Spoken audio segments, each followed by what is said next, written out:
makes the season drag on. You know, like today we worked on getting stuff ready for harvest, but now we're out, you know, trying to spray 6-inch tall beans that were planted a few weeks ago.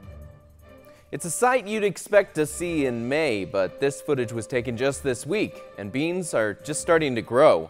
Welcome to the Agribusiness Report. I'm David Geiger. At the end of June, extreme rain flooded the Des Moines River, and that in turn flooded the low-laying fields of the Goodhue farm. They ended up having to replant nearly 700 acres of short-season beans.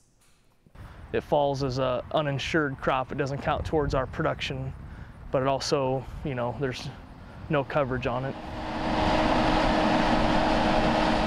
A couple months ago, these fields had a good stand of corn and beans. Now it has a good stand of something else. We need to cover the ground as a method of weed control. It's, you know, a crop is your least expensive weed control, as well as the hope that you'll raise something.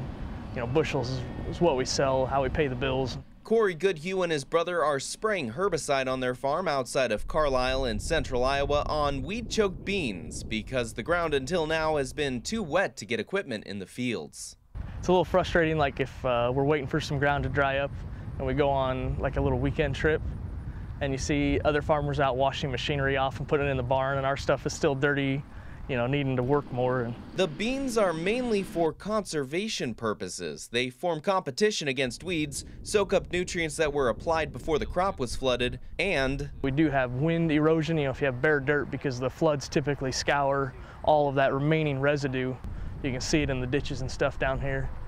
So we want to make sure we're covering the soil to protect it, as well as, you know, we do have nutrients out there. So if we can turn that into, even if we can't turn it into like grain, it will still help us in the long run with organic matter and keeping that where it belongs.